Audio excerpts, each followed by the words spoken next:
ಎಲ್ಲರಿಗೂ ನಮಸ್ಕಾರ. ಈ ವಾರದಲ್ಲಿ ನಿಮ್ಮ ಮನೆ ಮನೆಯವರು ಮತ್ತು ಮಕ್ಕಳ ಜೊತೆ ನೀವು ಯಾವ ಥರ ಇರ್ತೀರ? ಮನೆ ಅಂದರೆ ಫ್ಯಾಮಿಲಿ, ಅಪ್ಪ ಅಮ್ಮ, ಅಜ್ಜಿ ತಾತ, ಗಂಡ ಹೆಂಡತಿ, ಬೇರೆ ಬೇರೆ ಯಾವ ರಿಲೇಷನಲ್ಲಾದರೂ ಆಗಲಿ ಅವ್ರು ಯಾವ ಥರ ಇರ್ತಾರೆ, ಇಲ್ಲ ಮನೆಯಲ್ಲಿರೋ ಮಕ್ಕಳು, ಪೆಟ್ಸ್, ಬೇರೆ ಏನೇ ತಿಳ್ಕೊಬಹುದು. ಅದರಲ್ಲಿ ಯಾವ ಥರ ಇರ್ತೀರಾ ಅನ್ನೋ ಒಂದು ಉದ್ದೇಶಕ್ಕೋಸ್ಕರ ನಾನು ರೀಡಿಂಗ್ ಮಾಡ್ತಾಯಿದ್ದೀನಿ. ನಿಮ್ಗೆ ಯಾವ ಥರ ಇದು ಈ ರೀಡಿಂಗ್ ಹೊಸದಾಗಿ ಟ್ರೈ ಮಾಡ್ತಾಯಿದ್ದೆ, ಚೆನ್ನಾಗಿದೆ ಅಂದರೆ ನಿಮಗೆ ರೆಸೊನೇಟ್ ಆದರೆ ತೊಗೊಳ್ಳಿ, ಇಲ್ಲಾಂದರೆ ಬೇಡ. ಬೇರೆ ಬೇರೆ ಕಾರ್ಡ್ಸ್ ಎಲ್ಲ ಇರುತ್ತೆ, ನೋಡ್ಕೊಳ್ಳಿ. ಬೇರೆ ವೀಡಿಯೋಸ್ ಎಲ್ಲ ನಾನು ರೆಸೊನೇಟ್ ಆದರೆ ತೊಗೊಳ್ಳಿ. ನಮ್ಮ ಮನೆಯವ್ರ ಜೊತೆ ಯಾವ ಥರ ಇರುತ್ತೆ ರಿಲೇಷನ್ಶಿಪ್ಪಲ್ಲಿ, ಮನೆ ಮಕ್ಕಳು ಮತ್ತು ಮನೆಯಲ್ಲಿರೋ ಎಲ್ಲ ರೀತಿಯ ಸಂಬಂಧಗಳು ಯಾವ ರೀತಿಯಲ್ಲಿ ಇರ್ತಾರೆ.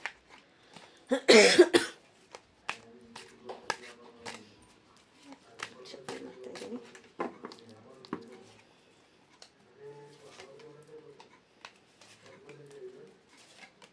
ಯಾವ ರೀತಿ ನಿಮ್ಮ ಲೈಫಲ್ಲಿ ಈ ವಾರದಲ್ಲಿ ಯಾವ ರೀತಿ ಇರುತ್ತೆ ಅಂತ ನೋಡೋಣ.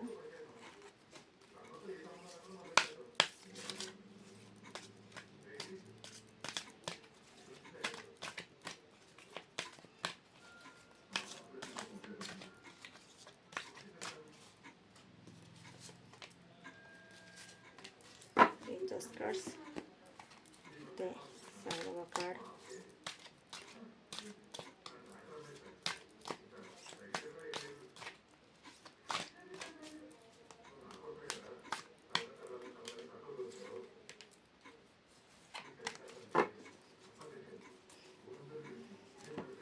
ಮತ್ತು ಕ್ಲಾರಿಟಿಗೋಸ್ಕರ ಒಂದು ಕೊಡ್ತಿದ್ದೀನ.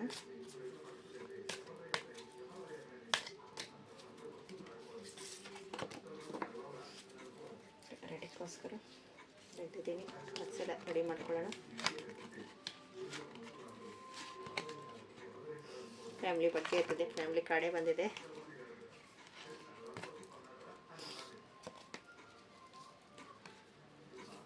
ಪ್ರೆಡಿಕ್ಷನ್ ಹೇಳ್ತೀನಿ, ಕಾಣಿಸ್ತಾ ಇದೆ ಕಾರ್ಡ್ಸ್ ಅಂತ ಭಾವಿಸ್ತೀನಿ ನಾನು. ಕಿಂಗ್ ಆಫ್ ಸ್ವಾರ್ಡ್ಸ್ ಬಂದಿದೆ, ಕಿಂಗ್ ಆಫ್ ಕಪ್ಸ್ ಬಂದಿದೆ, 6 of pentacles, the strength, 10 of cups ಬಂದಿದೆ. ಈ ಕಾರ್ಡ್ಸ್ ಬಗ್ಗೆ ಹೇಳಬೇಕು ಅಂದರೆ ಈಗ ಮತ್ತು ಏಂಜಲ್ಸ್ ಕಾರ್ಡ್ಸಲ್ಲಿ ಮೆಡಿಟೇಷನ್ ಬ್ರಿಂಗಿಂಗ್ ನಾವು ಒಂದು ಬರ್ತಾಯಿದೆ, ಮತ್ತು ಲಿಸನ್ ಟು ಯುವರ್ ಇಂಟೆನ್ಷನ್ ಬರ್ತಾಯಿದೆ, ಆತ್ಮ ಪ್ರಯಾಣ ಅಂತ ಬರ್ತಾಯಿದೆ ನೋಡಿ. ಎಲ್ಲರೂ ಬಂದಿದೆ, ದುಃಖವನ್ನು ಎದುರಿಸಿ ನಿಮ್ಮ ಲೈಫಲ್ಲಿ ಅನುಬಂಧ ಭಾವನೆಗಳನ್ನು ನೋಡಿ, ನಿಮ್ಮ ಕನಸುಗಳ ಮೂಲಕ ಕೆಲಸ ಮಾಡಿ, ಈ ಥರ ಬರ್ತಾಯಿದೆ. ಇದು ಯಾವ ಥರ ಕಾರ್ಡ್ಸ್ ಇದೆ ಅಂದರೆ ಕಿಂಗ್ ಆಫ್ ಸ್ವಾರ್ಡ್ಸ್ ಅನ್ನೋದು ಕಾರ್ಡ್ಸ್ ಅಂದರೆ ತುಂಬ ಚೆನ್ನಾಗಿ ಸಕ್ಸಸ್ ಆಗುತ್ತೆ ಅಂತ ಹೇಳ್ಬೋದು. Success card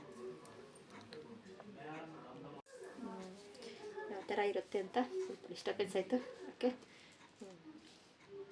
cards king of cups, ಸ್ವಲ್ಪ ಎಮೋಷ್ನಲಲ್ಲಿ ಬ್ಯಾಲೆನ್ಸಿಂಗ್ ಆಗಿರಿ.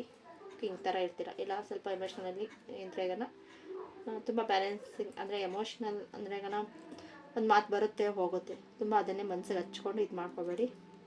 6 ಆಫ್ ಪೆಂಟಿಕಲ್ಸ್ ಬಂದಿದೆ.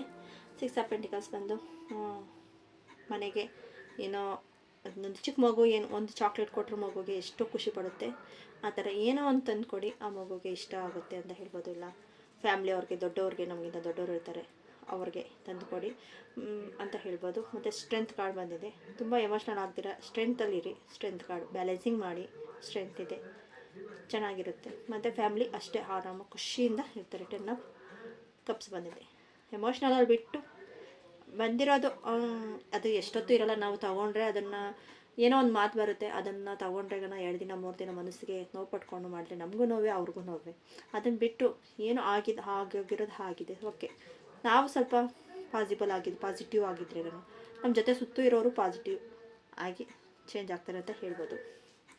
ಮೆಡಿಟೇಷನ್ ದ ಬ್ರಿಂಗಿಂಗ್, ತುಂಬ ಆ ಥರ ಏನಾದರೂ ತುಂಬ ಜಾಸ್ತಿ ಇದ್ದರೆ ನೀವು ಮೆಡಿಟೇಷನ್ ಮಾಡಿ, ಸ್ವಲ್ಪ ಕಾಮ್ ಆಗ್ತೀರಾ. ಮತ್ತು ಲಿಸನ್ ಟು ಯುವರ್ ಇಂಟೆನ್ಷನ್, ಆವಾಗ ಕಾಮ್ ಆದರೆ ನಿಮ್ಮ ಇಂಟೆನ್ಷನ್ ಗೊತ್ತಾಗುತ್ತೆ, ಎಲ್ಲಿ ರಾಂಗ್ ಆಗಿದೆ, ಎಲ್ಲಿ ಸರಿ ಮಾಡಬೇಕು ಅನ್ನೋದು ಗೊತ್ತಾಗುತ್ತೆ. ಮತ್ತು ಮೆಡಿಟೇಷನ್ ಮಾಡೋದಕ್ಕೆ ಬಂದಿರೋದು ಆತ್ಮ ಪ್ರಯಾಣ, ನಿಮಗೆ ದಾರಿ ತೋರಿಸಲಾಗುತ್ತದೆ. ನೀವು ಮಾತ್ರ ಆ ದಾರಿಯಲ್ಲಿ ನಡೆಯಬೇಕು. ಆದರೆ ಆ ದಾರಿಯಲ್ಲಿ ನೀವೇ ನಡಿಬೇಕು. ಯಾಕಂದರೆ ಮೆಡಿಟೇಷನ್ ಮಾಡೋದು ನೀವು, ನಿಮ್ಮ ದಾರಿ ಏನು ಅನ್ನೋದು ನಿಮಗೆ ತೋರಿಸ್ತೀನಿ ಅಂತ ಸಾಯಿಬಾಬಾ ಹೇಳ್ತಾ ಇದ್ದಾರೆ. ಮತ್ತು ದುಃಖಗಳನ್ನು ಎದುರಿಸಿ, ಸ್ಟ್ರೆಂತ್ ಕಾರ್ಡ್ ಬಂದಿದೆ ಅಲ್ವ, ಅದಕ್ಕೋಸ್ಕರ ದುಃಖಗಳನ್ನು ಎದುರಿಸಿ ನಿಂತು ಪಾಸಿಟಿವ್ ಆಗಿದ್ದರೆ ಅದೇ ಸಕ್ಸಸ್ ಆಗುತ್ತೆ ಅಂತ ಹೇಳ್ಬೋದು. ನೀವು ಅನುಭವಿಸುವ ನೋವು ಪರಿಸ್ಥಿತಿಯ ಉಂಟಾಗುವುದಿಲ್ಲ, ಆದರೆ ಆ ಪರಿಸ್ಥಿತಿಯಿಂದ ವಿರೋಧಿಯನ್ನು ವಿರೋಧಿಸುವ ಮೂಲಕ ಧೈರ್ಯದಿಂದ ಎದುರಿಸಿ. ಅದನ್ನೇ ನೀವು ಸ್ವಲ್ಪ ಸಮಾಧಾನದಿಂದ ಕಾಮ್ ಆಗಿ, ನೀವು ಇಮೋಷ್ನಲ್ ಫೀಲ್ ಆಗದಿರ ಸ್ಟ್ರೆಂತ್ ನನ್ನ ಕೈಲಿ ಆಗುತ್ತೆ ಅಂತ ಮಾಡಿದ್ರೆ ಆಗುತ್ತೆ. ನಿಮ್ಮ ಕನಸಿನ ಮೂಲಕ, ನಿಮ್ಮ ಕನಸುಗಳ ಮೂಲಕ ಕೆಲಸ ಮಾಡಿಕೊಳ್ಳಿ. ಅಂದರೆ ಈಗ ವಿಜುವಲೈಸೇಷನ್ ಅಂತ ಹೇಳ್ಬೋದು, ಕನಸು ಅಂತಲೂ ಹೇಳ್ಬೋದು. ನಿಮಗೆ ಈ ಥರ ಚೇಂಜ್ ಆಗಬೇಕು ಅನ್ನೋದು. ಇವಾಗ ಏನೋ ತುಂಬ ಜಗಳ ಇರುತ್ತೆ, ಈ ಥರ ಜಗಳ ಆಗದಿರೋ ನಾವು ಫ್ಯಾಮಿಲಿ ಕುತ್ಕೊಂಡು ಖುಷಿಯಿಂದ ಮಾತಾಡ್ತಾ ಇದ್ದೀವಿ, ಒಂದು 20 ನಿಮಿಷ ಅವ್ರ ಜೊತೆ, ಫ್ಯಾಮಿಲಿ ಜೊತೆ ಡೈಲಿ 20 ನಿಮಿಷ, 20ರಿಂದ 30 ನಿಮಿಷ ಕಣ್ಣಲ್ಲಿ ಮೊಬೈಲ್ ಸೇವ್ ಆಗಲಿ, ಟಿ ವಿ ಆಗಲಿ ಎಲ್ಲ ಒಂದು ಸೈಡ್ಗೆ ಹಾಕಿ ಸರ್, ಮೊಬೈಲೆಲ್ಲ ಸೈಡ್ಗೆ ಇಟ್ಬಿಟ್ಟು ಟಿ ವಿ ಆಫ್ ಮಾಡಿಬಿಟ್ಟು ಅವ್ರ ಕಣ್ಣಲ್ಲಿ ಕಣ್ಣಿಟ್ಟು ನೀವು ಮಾತಾಡಿ. ಅದು ಫ್ಯಾಮಿಲಿ ಅಂತ. ಒಂದು ದಿನದಲ್ಲಿ 20ರಿಂದ 30 ನಿಮಿಷ ಆ ಥರ ಮಾಡ್ತಾ ಬಂದರೆ ಫ್ಯಾಮಿಲಿ ಸಕ್ಸಸ್ ಅನ್ನೋದು ಸಿಗುತ್ತೆ. ಮತ್ತು 8 ಆಫ್ ಹ್ಯಾಂಡ್ಸ್ ಬಂದಿದೆ. 8 ಆಫ್ ಹ್ಯಾಂಡ್ಸಲ್ಲಿ ಜಯ ನಿಮ್ಮದೇ ಅಂತ ಹೇಳ್ಬೋದು, ಜಯ ಸಕ್ಸಸ್ ಸಿಗುತ್ತೆ ಅಂತ ಹೇಳ್ಬೋದು. ಏನೋ ಒಂದು ಮನೇಲಿ ಹೇಳಬೇಕು ಅನಿಸುತ್ತೆ, ಆದರೆ ಏನು ಹೇಳಬೇಕು ಅನ್ನೋದು ಗೊತ್ತಾಗಲ್ಲ. ಅದಕ್ಕೋಸ್ಕರ ಟೇಕ್ ಆ್ಯಕ್ಷನ್ ಅದನ್ನು ಹೇಳಿದ್ದು. ಮೆಡಿಟೇಷನ್ ಮಾಡಿ ಅಂತ ಹೇಳ್ತಾ ಇದೆ. ಲಿಸನ್ ಟು ಯುವರ್ ಇಂಟೆನ್ಷನ್ ಬರುತ್ತೆ. ಆತ್ಮ ಪ್ರಯಾಣ ಅನ್ನೋದು ಮೆಡಿಟೇಷನ್ಗೆ ಸಂಬಂಧಪಟ್ಟಿರೋದೆ.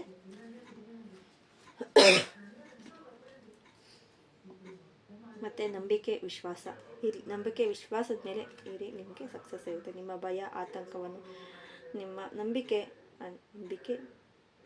ಬಲವಾಗಿರುತ್ತದೆ. ಆ ಭಯ ಆತಂಕ ಎಲ್ಲ ಬಿಟ್ಟು ನಿಮ್ಮ ನಂಬಿಕೆ ಮೇಲೆ ನಂಬಿ, ಅದೇ ಬಲ ಕೊಡುತ್ತೆ ಅಂತ ಹೇಳ್ತಾ ಇದ್ದಾರೆ. ನಿಮಗೆ ಅದರಲ್ಲೂ ಸಕ್ಸಸ್ ಸಿಗ್ತಾ ಇಲ್ಲಂದರೆ ನೋಡಿ, ರೇಖೆ ಪ್ರಾಣ ಆವಾಹನೆ, ರೇಖೆಯಲ್ಲೂ ಸಂಬಂಧಗಳನ್ನು ಆಲ್ಮೋಸ್ಟ್ ನಮ್ಮನ್ನು ಒಂದು ಮಾಡುತ್ತೆ, ಸಕ್ಸಸ್ ಕೊಡುತ್ತೆ. ನಮಗೆ ಬೇಕು ಅನ್ನೋ ಸಂಬಂಧಗಳು ನಮ್ಮ ಸುತ್ತೂ ಇರುತ್ತೆ, ಬೇಡ ಅನ್ನೋ ಸಂಬಂಧಗಳು ನಮ್ಮಿಂದ ದೂರ ಆಗುತ್ತೆ. ಆ ದೂರ ಆಗೋದು ನಮ್ಮ ಕರ್ಮನ ಕ್ಲಿಯರ್ ಮಾಡಿ ಅವರು ಹೋಗೋದು. ಅವ್ರು ಬಂದಿರ್ತಾರೆ ನಮ್ಮ ಲೈಫಲ್ಲಿ, ಯಾರೇ ಆಗಿರ್ಬೋದು ಬಂದಿರ್ತಾರೆ, ಅವ್ರು ನಮ್ಮ ಲೈಫಿಂದ ಕ್ಲಿಯರ್ ಮಾಡಿ ಅವ್ರು ಹೋಗೋದು. ರೇಖೆಯಿಂದ ಇದು ಸಾಧ್ಯವಿದೆ.